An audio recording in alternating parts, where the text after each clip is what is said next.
So, what's the episode na to? What's the episode? So what's the episode for today? Uy, New Year na? May New Year ba ning episode? If you want, I can upload this tonight and then Kaning duha? and tomorrow the other one. What do you want? Kaning duha ang imong this week? Oo. Gusto ka? Gusto ba? Muna siya na po sa TikTok. Gusto ba? Anyway, so how are you? To find out. Living, thriving. Oy, mag-New Year na. 2021 na. Ano ka na inanan dyan, no? Why do we have that thinking na a new year should be new something. when you can start it as Now. early as now? Ano mo ka nag-start ng daily stone weekends? Di kang days. No. It's laglagan po. Wala na tama. May hypocrite. Walk the talk. Di kay ang daily stoic. Okay. It starts with January 1, di ba? Dili. Dili di. Oo. Mag-start na kay January 1. Mo gani. So gusto na ako i-follow siya since ang book kay let's sige mag-start ko kuan niya ang reading kay kuan pang January 1. So di ba minat gid kay di man ako siya control ang libro kay niingon man nga January 1. So January 1 dapat na mo kan. Pero kung pwede pa lang sugdan ako siya, gisugdan na. Okay sa ngalan nga katawag ta sa gabi nga malinaw. Rawon, go. Anyway, this episode is about our learnings. This episode is sponsored by John Lemon. Baka naman pa-sponsor. And TikTok, charot. This episode is all about our learnings for the past 12 months. 12 months of Christmas. 12 months of Christmas! The 12 months of Christmas. So, ikaw nandyan. So, January. Tagsa-tagsaon eh ang months. So, sa January. Ano ako na-learn? Wait. Ay, nag-new beginning mga sa January, girl. Kaya ni-resign maka sa December. Yeah. Sa January. Then, dito ko ni-let go na ko sa kanabitong. Nag-start yun din January, February, March, April. December pa, nag-start naman ako. Move on! Nilibra kay. Ang month yun last 2020 kay. January, February, March, December. Ay. So, tulo ra. Patra ka bulan. Anyway, learnings. Sige, as early as January, nakat-on ko na to let go of what other people think of me. Boom! Really, what is the point of we can't please everybody. We can't please, you know?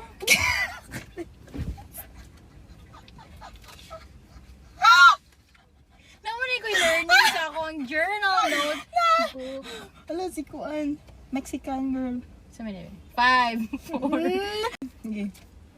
Okay, first thing that I've learned as early as January is to let go of let go of what other people think of me. I mean, no, as early as 2019, na-learn naman na ako na. But, fully embrace, like, Upgrade. yes. Oh, embrace din. Dahil. This year, na, you know what? You can't please everyone, you can't please everybody, and that's okay. You're not everyone's cup of tea again. That's okay. Yes. Go. Learnings. Hindi na ba ka sense of letting go with Yes, all the your- unstoppable power. Muna yung unstoppable power of letting go. Kanang kuan siya ba? Kanang Liberating po siya. Same parts mo self. Na murag kanang feeling mo na, okay, I'm not gonna walk to that place kay everyone's gonna think or like everyone's gonna look at me. But you know what? Girl, dili gyud. Wala sila pakini mo. So, remove that self-entitlement. Oh, yes. That self-entitlement. Mura mo na siya nakuan sa to nga murag feeling na to the world is talking about us. The Or world is revolving the around world us. is kanang or against us, and we have to please the world in order for For the world to love us, to accept us. Pero you know what? Acceptance and love to starts start with. in yourself. Exactly. Yes. And muna, let go of the validations. Let go. Subsist without validation. So, if you wanna do that hobby, if you wanna do... John. Samang-yun Nalibog na ko eh. sa John og sa Dra. Ang dami namin. Pero John, okay ka Jigo, kana bro, proud gyud ko nimo na realize na nimo yan. Kana gyud na fully embrace gyud na siya nga learning bitaw niyan. Later or maybe you're now applying it in your daily life. It is kana gyud na subsist without validation kay it's not easy for someone who has anxiety and who overthinks a lot, no, to remove those mga unhealthy thoughts that you know are not really happening. It's not reality. It's just you making things worse, and you have to kanang unsa tawagan na, you have to, it's not easy to remove those thoughts. But as you remove those thoughts, you also have to be gentle with yourself. Like, after siguro nimo nang imong gikuano ka nang, why do I think this way? Why am I being anxious? Why do I overthink? It's not that it's not good in itself, no? Pero at the end of that kanang thought process is ang conclusion yun niya is let go of these thoughts. These are unhealthy ones. These are unproductive. This is not really happening. So, you know, kanang mo I-process lang din mo. I-train Train mo. yung mind. Mindfulness, meditation, it helps. Anyway, So, so how about for you? me is gone. I'd rather be alone and lonely sometimes than to be with someone who can't love me the way I deserve to be loved, or someone that will just give up on me. Ayun. I-realize nga, why would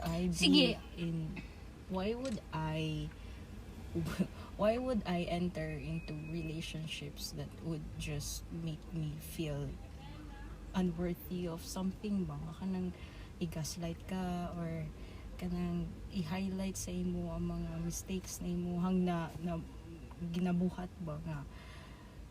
I want to be in a relationship full of growth. So, Next. as for me, I learned that I'd rather be alone and lonely sometimes than to be with someone who can't love me the way I deserve to be loved. That's what I learned.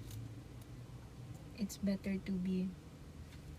better to not be in To any receive. relationships It's that better to give than to... it's better to be not in any relationships that will just bring out the worst in me.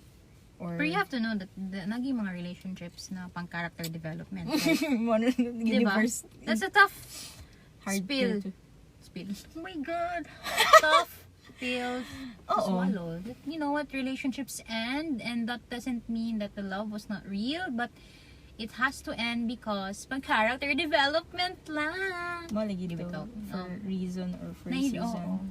Yes. But mo na siya. Ang akong mindset karon is I don't want forced relationships. Yes. Ako, anymore. that's another lesson po.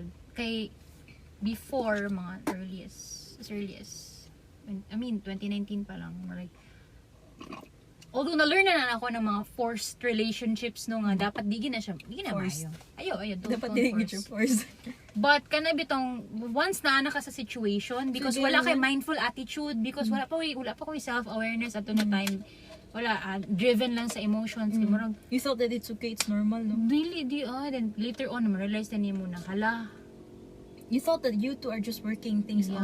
yeah, but- you thought na you were just agreeing to disagreeing. But then you'll realize this. But then then you you'll will realize na Shit, toxic man di ay ni. Dapat wala na ko nag-allow akong There's no I thought naka-learn ako ani. Nganong nagbalik nang ka. Then, you go back to yourself. Okay, self, what have you done?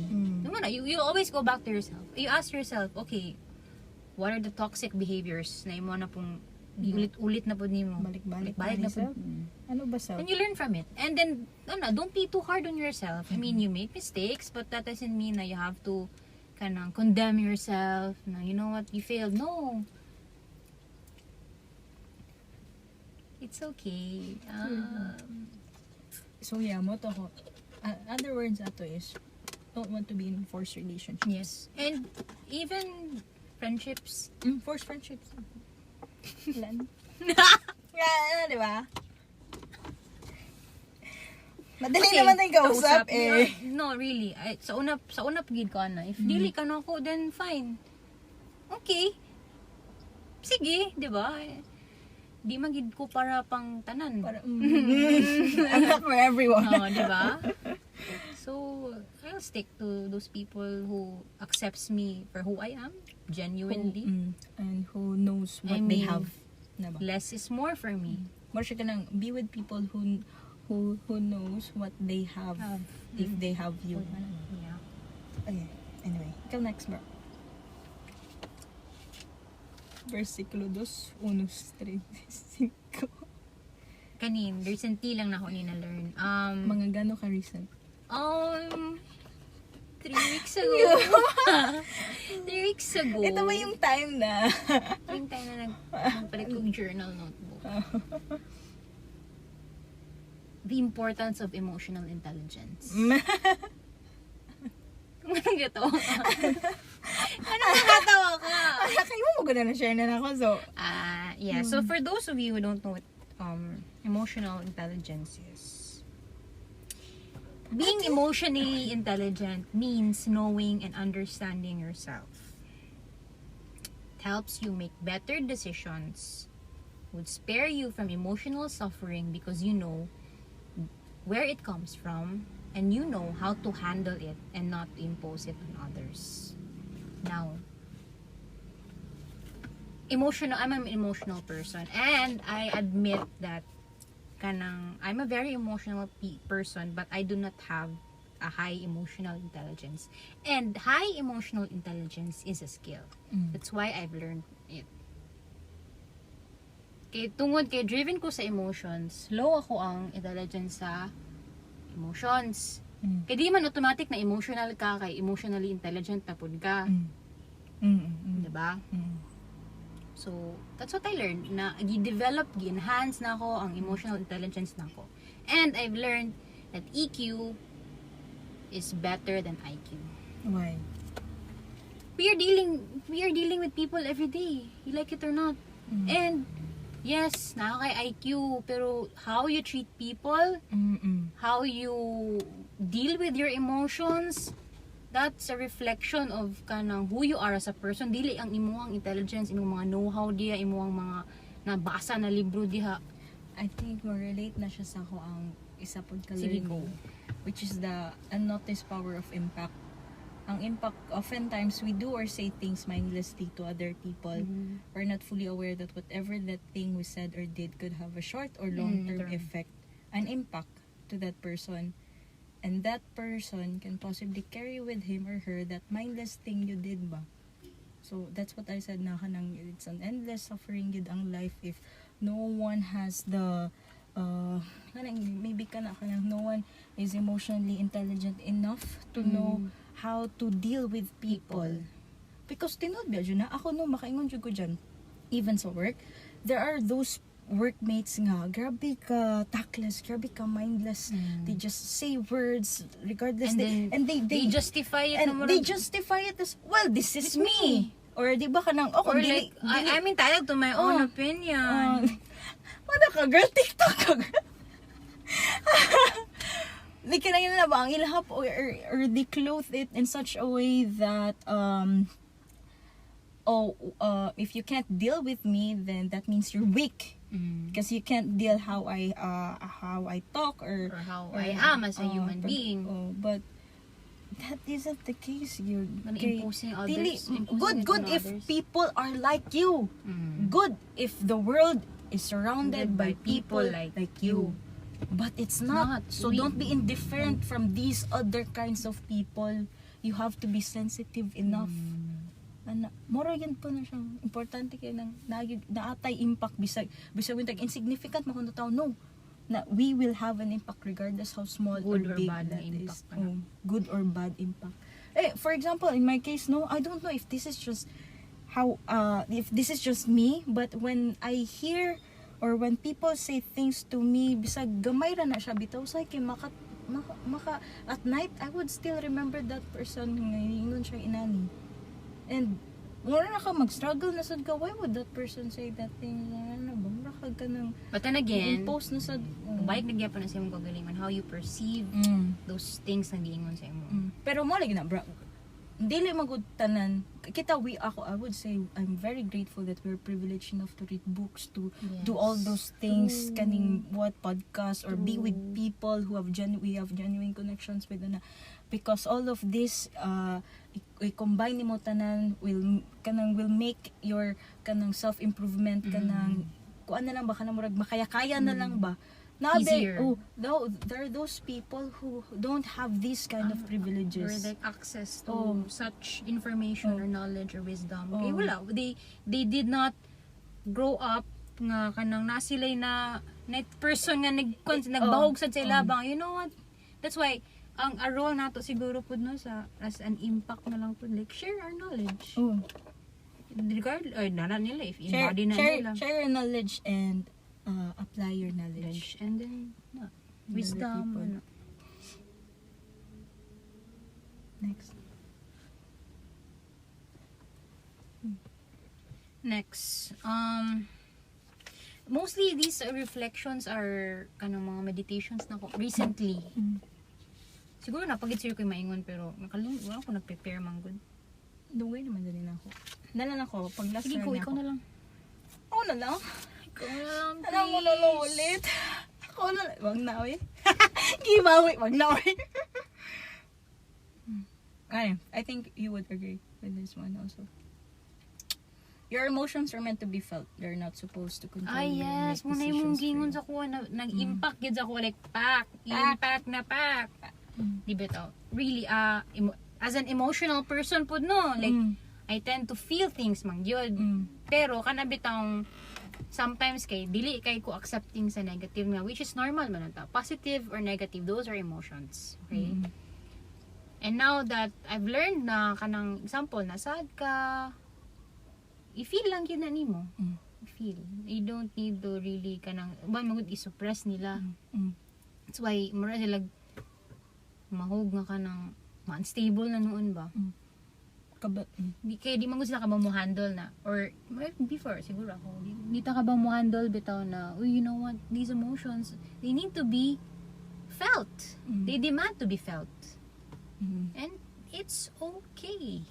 Pero mo lagi na it all boils down to you na kana. Example, when you are mad or angry kana, that's a negative emotion. If i-impose na nimo sa other people, then that's something that wrong, di ba? That's why gani you have to handle your emotions wisely and kaning ano. Kuan ba, handle your emotions like it's like you have a child within you that's having tantrums. How would you handle a child who's having tantrums? You don't automatically do whatever the child wants you to do, right? Because that will spoil the child. But instead you step back and you be the one, you be the adult ba. Anyway, nakoy na ko Ambra. Alam mo, taas-taas man na lang. Next time na lang. Kaya na pa may kon good kay di ba nang Ang ganda. ikat man ako to kay dagang kay tagyaw-yaw gid nga mga binuang. Mga taas-taas man good noon. There was this one time nga nagpanikatak ko and then I counted 15 seconds. Nag-pacing ra ko para wala to. And then I was like overloaded of intrusive thoughts and the intrusive thoughts relates to the person I hate the most and you know that. So, wait, I need to sit down na. So, akong gisulat ang gidrawing na ako, bra. As in, Gidrawing na ako kuan sa kanang daghan na yung notes overloaded na pati mga text. say text. Katong screenshot nga to na. Muna ako na-realize. So, our thoughts nasa mind, tapos emotions nasa tong heart. Our emotions divided into two, mature and immature emotions. ang atong thoughts divided into two as well, bad and good thoughts. The bad thoughts, these are the intrusive thoughts. The good thoughts are those that does not harm anyone and does not harm yourself. So your thoughts, they're there for you only to think. Your emotions, they're there for you only to feel. What matters, that is the reason why meditation is really important, because it adds the gap between your thoughts, your emotions from your actions. Now your actions, which is your hands, your actions determine the quality of thoughts and emotions you have decided to act upon. Okay. So make sure that whatever it is that you decided to act upon, mo reflect ta siya sa unsa nga quality, unsa nga thought ang imo hading gipangibabaw, unsa nga emotion day mong gipangibabaw. Make sure as much as possible go with the good thoughts, combine it with the mature emotions. Mature emotions are gikuan ni Tio Ryan.